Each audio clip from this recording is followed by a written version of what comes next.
le dernier travail de l'atelier théâtre au mois de juillet. C'est la 4e année que le lycée Aristocéno participe à cette amusante activité culturelle.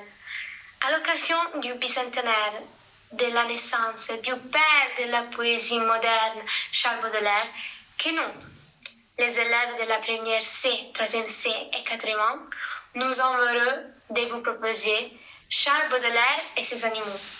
Le confinement nous obligeait à jouer en ligne, un travail plus difficile.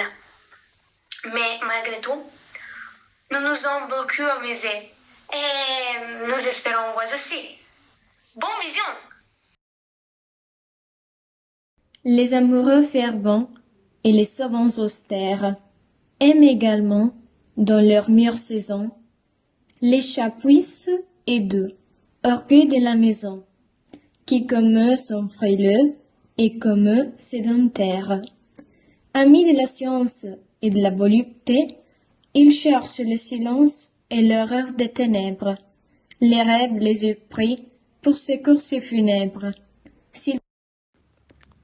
Ils prennent en songeant les nobles attitudes de grands enfants allongés au fond des solitudes, qui semblent s'endormir dans un rêve sans fin. Leurs rangs fécondes sont pleins d'étincelles magiques et des parcelles d'or, ainsi qu'ensemble fin. Étoilent vaguement leurs prunelles mystiques.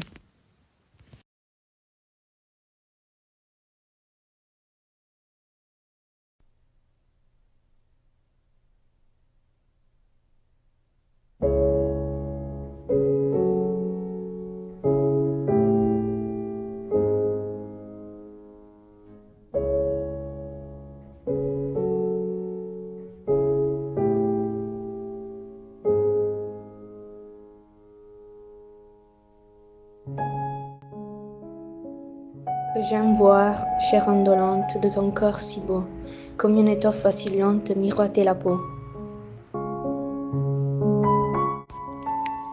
Sur ta chevelure profonde, aux acres parfums, mérodorante et vagabonde, aux flots bleus et bruns.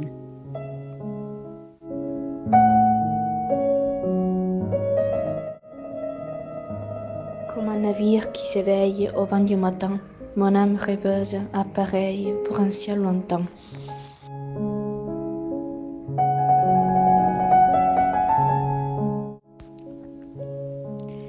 Tes yeux où rien ne se révèle, de doux ni d'amer, sont de bijoux froids où se mêle l'or avec le fer.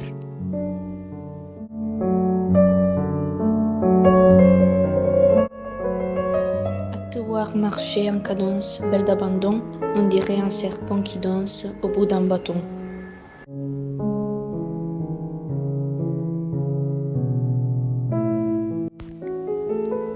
Sous les fardeaux de ta paresse, ta tête d'enfant se balance avec la mollesse d'un jeune éléphant.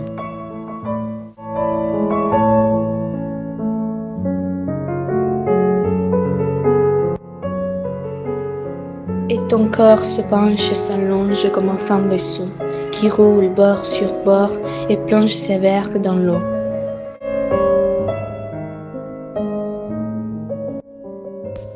Comme un flot grossi par la fonte des glaciers grondants, quand l'eau de ta bouche remonte au bord de tes dents. Je crois boire un vin de bohème, amer et vainqueur, un ciel liquide qui parsème d'étoiles mon cœur.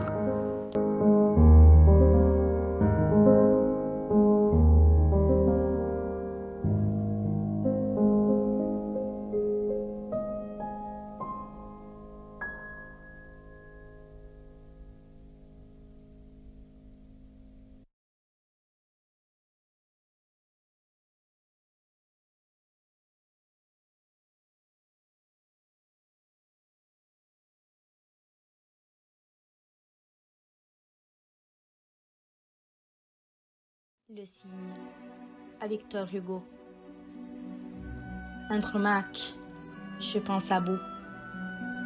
Ce petit fleuve, pauvre et triste miroir où jadis resplendit l'immense majesté de vos douleurs de veuve. Ce simoïs menteur qui par vos pleurs grondés a fécondé soudain ma mémoire fertile, comme j'ai traversé les nouveaux carousels. Le vieux Paris n'est plus. La forme d'une ville change plus vite, hélas, que le cœur d'un mortel. Je ne vois qu'un esprit, tout ce qu'un de baraque, ces tas de chapiteaux ébauchés et de fûts, les herbes, le gros bloc verti par l'eau de plaque, et, rien de carreaux, les bric-à-brac confus. Là s'étalait jadis une ménagerie. Là, je vis, un matin, à l'heure où sous les cieux froids et clairs le travail s'éveille, où la voirie pousse un sombre ouragan dans l'air silencieux, un cygne qui s'était évadé de sa cage. Et, de ce pied palmé, frottant les palais secs, sur le sort raboteau traînait son blanc plumage. Près d'un ruisseau sans eau, la bête, ouvrant le bec, baignait nerveusement ses ailes dans la poudre et disait, le cœur plein de son beau lac natal, oh, quand on pleura tout,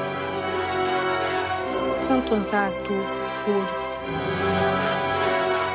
Je vois ces malheureux, mythe étrange et fatal, vers le ciel quelquefois, comme l'homme de vide, vers le ciel ironique et cruellement bleu, sur son cou convulsif, tendant sa tête à vide, comme s'il adressait des reproches à Dieu. Paris change, mais rien dans ma mélancolie n'a bougé. Palais neuf, échafaudage, bloc, vieux faubourg, tout pour moi devient allégorie. Et mes chers souvenirs sont plus lourds que des rocs. Aussi devant ces louvres, une image m'opprime. Je pense à mon grand cygne, avec ce geste fou, comme les exilés, ridicule et sublime, et rongé d'un désir sans trêve. Et puis, à quiconque a perdu ce qui ne se retrouve jamais, jamais. À ceux qui s'abreuvent de pleurs, et têtent la douleur comme une bonne louve. Aux maigres orphelins, ce chant comme de fleurs. Ainsi, dans la forêt où mon esprit s'exile, un vieux souvenir sonne à plein souffle du corps. Je pense aux matelots oubliés dans une île, aux captifs, aux vaincus, à bien d'autres encore. L'albatros. Souvent, pour s'amuser, les hommes d'équipage prennent des albatros, vastes oiseaux de mer, qui suivent, indolents compagnons de voyage, le navire glissant sur les grosses mers.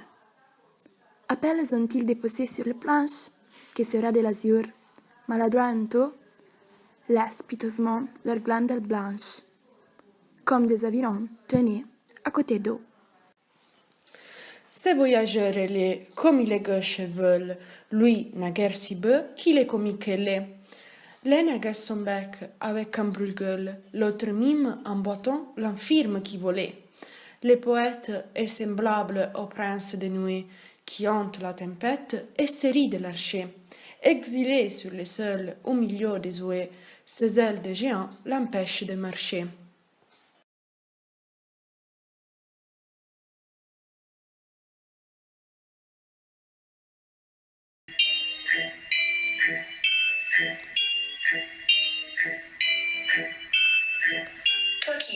comme un coup de couteau, dans mon corps plaintif et entré. Toi qui, fort comme un troupeau, de démons, vains, folle et paré. De mon esprit humilié, faire ton lit et ton demeure.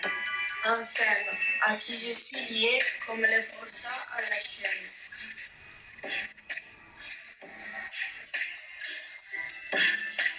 Comme je le joueur de tout, comme la bouteille qui grogne, comme vermine la charogne. Maudit, maudit sois-tu. J'ai prié le glaive rapide de conquérir ma liberté, et j'ai dit aux poissons perfides de secourir ma lâcheté. Hélas, le poisson et la glaive m'ont pris le dernier midi. Tu n'es pas digne comme ta lèvre, à ton esclavage maudit. Imbécile, de son empire, si nos efforts te délivrer, tes baisers ressusciteraient le cadavre de ton vampire.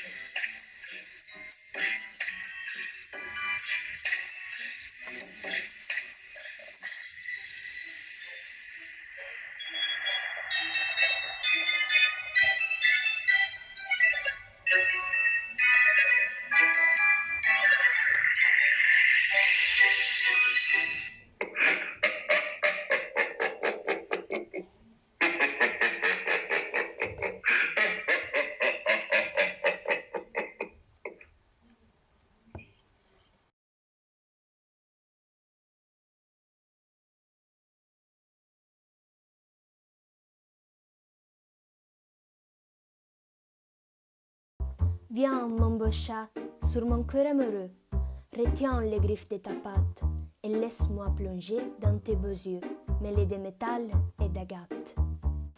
Lorsque mes doigts caressent à loisir ta tête et ton dos élastique, et que ma main s'enivre du haut loisir de palper ton corps électrique.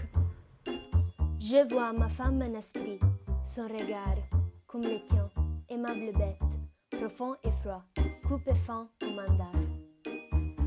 Et, des pieds jusqu'à la tête, un air subtil, un dangereux parfum nage autour de son corps brun.